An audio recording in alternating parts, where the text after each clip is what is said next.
मित्रों, आज लोकसभा चुनाव के मतदान का प्रथम चरण संपन्न हुआ।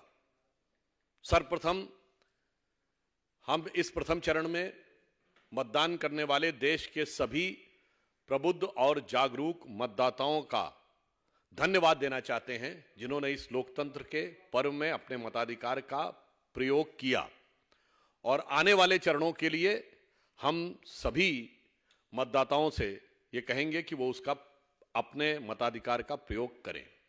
आज के इस प्रथम दिन के मतदान, प्रथम चरण के मतदान से पार्टी के पास जो फीडबैक आया है उससे बहुत स्पष्ट है कि देश की जनता बहुत गंभीरता के साथ और बहुत दृढ़ता के साथ प्रधानमंत्री श्री नरेंद्र मोदी जी के पक्ष में एकजुट होती हुई नजर आ रही है।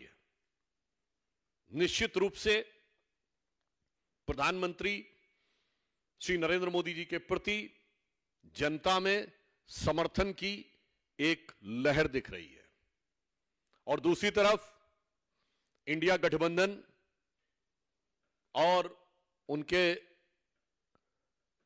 स्वघोषित नेता, क्योंकि कोई घोषित नेता तो है ही नहीं, राहुल गांधी जी के तथाकथित करंट की बिजली गुल नजर आ रही है। नफरत की दुकान के कोई भी सामान प्रभावी होते नजर नहीं आ रहे हैं। प्रथम चरण समाप्त होने तक एक बात और स्पष्ट हो गई कि पहले चरण का मतदान हो गया, परंतु उसके बाद भी, जैसा हमारे राष्ट्रीय अध्यक्ष आदरणीय नड्डा जी ने कहा है, राहुल गांधी जी अभी भी अमेठी से नामांकन करने का साहस बटोर नहीं पाए।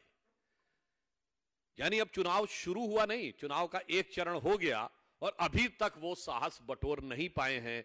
ये आगाज ये बताता है चुनाव का कि अंजाम क्या होने वाला है, इसका अनुमान सहज ही लगाया जा सकता है। हम कह सकते हैं कि देश के भिन्न भिन्न अंचलों में आज जिन 102 सीटों पे मतदान हुआ है, उसमें मतदान की जो मनोभाव दिखा है वो एक मजबूत, निर्णायक सरकार प्रधानमंत्री श्री नरेंद्र मोदी जी के नेतृत्व में देने के लिए बहुत दृढ़ता के साथ और गंभीरता के साथ उठता हुआ नजर आया है।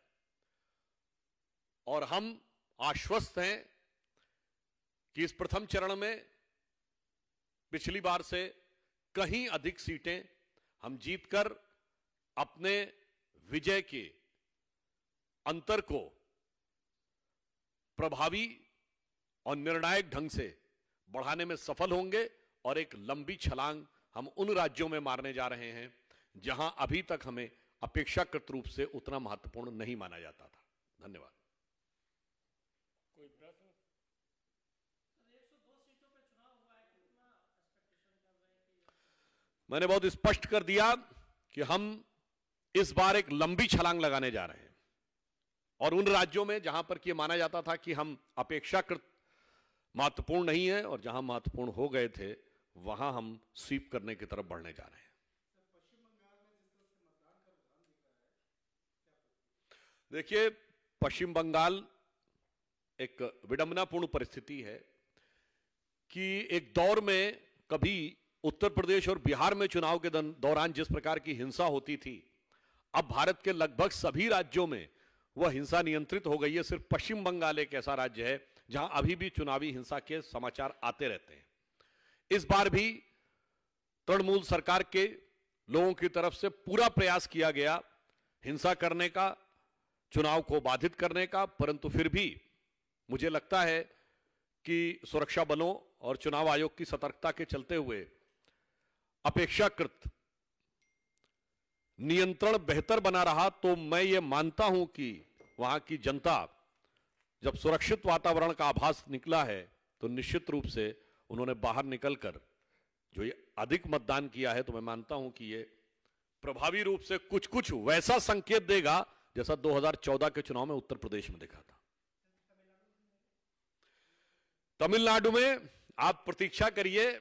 मैंने कहा ना, इस बार हम लंबी छलांग लगाने जा रहे हैं। माननीय प्रधानमंत्री जी ने जितना तमिलनाडु के में समय दिया है और तमिलनाडु को जिस दिल से समय दिया है। मतदान हो गया है, इसके उपरांत भी मैं कहना चाहूंगा, फिर चाहे भारत मंडपम के समक्ष नटराज की मूर्ति स्थापित करना हो जो तंजावुर से प्राप्त होती है, चाहे हमने अपने मैनिफेस्टो में कहा है कि थिरुवल्वर कल्चरल सेंटर हम पूरे विश्व में स्थापित करेंगे, फिर कच्चा थीवू का विषय हो या मछुआरों को किसान के रूप में मान्यता देकर उन्हें आर्थिक लोन देने की व्यवस्था, अथवा नावों की बीमा, अथवा डिफेंस कॉरिडोर तमिलनाडु में स्थापित करना हो, तो मुझे लगता है अगर आज की डेट में तमिलनाडु के विकास और गौरव को सही मामले में कोई पार्टी प्रतिनिधित्व कर सकती है तो वो सिर्फ मोदी जी के नेतृत्व की भारतीय जनता पार्टी और एनडीए।